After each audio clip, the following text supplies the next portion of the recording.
হরে কৃষ্ণ। আমার চ্যানেলে আপনাদের স্বাগত। আজ আমি আপনাদেরকে একটি আধ্যাত্মিক গল্প বলে শোনাব। গল্পটি হচ্ছে ভগবান কেমন জানেন। আমাদের করুণাময় ভগবান কেমন জানেন। তিনি ভক্তবাঞ্ছা কল্পতরু। তিনি ভক্তের ডাক শোনার জন্য কান পেতে বসে আছেন। কেন, তার কি আর কোনো কাজ নাই? কাজ আছে, তবে ভক্তের ডাক তার বড় ভালো লাগে।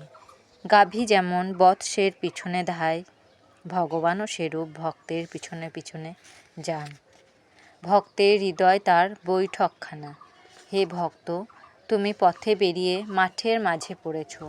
ঘন ঘন বিদ্যুৎ চমকাচ্ছে, ভীষণ বজ্রপাত হচ্ছে। ভয়ে পড়ে বলছ, রাম রাম। রামের বাড়ি অযোধ্যায়। সেখান থেকে এত তাড়াতাড়ি এসে তিনি কি করে তোমায় রক্ষা করতে পারে, বলতে পারো? হে ভক্তগণ, যখন বাড়ি থেকে বের হবেন তখন দুর্গা দুর্গা বলে ডেকে বের হবেন। তাকে ডেকে বের হলে শূলহস্তে শূলপাণি তোমার সঙ্গে যাবেন। ঠাকুর বললেন, ওরে, তুই যদি ঘর থেকে বের হবার সময় আমায় ডেকে বের হোস, তাহলে আমার খেয়াল থাকবে ভক্ত আমায় ডেকে পথে বেরিয়েছে। বিপদ থেকে তাকে রক্ষা করতে হবে। হ্যাঁ, যেই গল্পটি বলতে যাচ্ছিলাম। একটি সাপ বহুদিন গর্তের মধ্যে ছিল, কোনো আহার জোগাড় করতে পারেনি। সে ভগবানকে কাতর স্বরে বলল, ঠাকুর, ক্ষুধায় আমার প্রাণ ওষ্ঠাগত, আমায় কিছু আহার দিন।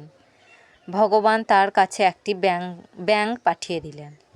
ব্যাঙটিকে দেখতেই সাপটি ছুটে গিয়ে খপ করে ধরল। এবার ব্যাঙটি খুব চেঁচাচ্ছে।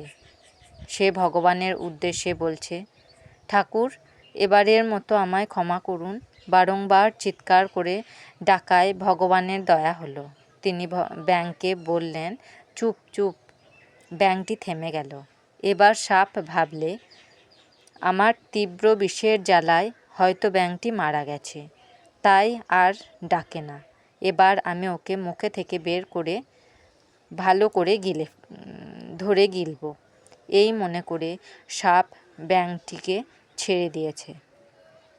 এমন সময় ভগবান ব্যাঙটিকে বলছে, পালা পালা। ব্যাঙটি তৎক্ষণাৎ এক লাফে জলে পড়ে গেল। সাপটি তখন ভগবানকে বলছে, ঠাকুর, এ কি হলো? দিয়ে আবার কেড়ে নিলেন? তিনি বললেন, তোকে দিয়েছিলাম, তুই ছাড়লি কেন? তাই বলি, হে ভক্তগণ, সাধন ছেড়ে দিও না। যদি ধরে থাকো তবে ভালো করে ধরো, জোর করে ধরো, তাকে ডাকতে থাকো, একদিন সাড়া পাবেই। আর যদি এখনও গুরু দীক্ষা না হয়ে থাকে, তাহলে আজই সদ্গুরুর নিকট দীক্ষা নিয়ে নাও। তার নিকট সাধন প্রণালী ভালো করে জেনে নাও। এবার উঠে পড়ে লেগে যাও। যেতে আমাদের একদিন হবেই, দুদিন আগে আর পিছে। সাধন ভজনের দ্বারা মানুষ উত্তরোত্তর মুক্তির পথে আগাতে থাকে। এই জন্মে যদি খানিকটা এগিয়ে যাও, তাহলে পরজন্মে নিশ্চয়ই পৌঁছে যাবে। একবার তার কানে পৌঁছালে আর আসতে হবে না। একবার তার কাছে পৌঁছালে আর আসতে হবে না। আমরা সবাই জীবনের রঙ্গমঞ্চে এসেছি অভিনয় করতে। আমাদের অভিনয় শেষ হলেই সাজ খুলে চলে যেতে হবে যে যার ঘরে। এত যে সুন্দর অভিনয় করলাম, তার জন্য প্রোপাইটার সাজও নিয়ে যেতে দেবে না, খালি হাতে চলে যেতে হবে। তাই ঠাকুর কপিল বাবা শিষ্যদের বলছেন, তোরা নামকে সঙ্গী কর, নাম ছাড়িস না। নাম নামই অভিন্ন। নাম বিনা আমাদের মুক্তির আর কোনো উপায় নেই।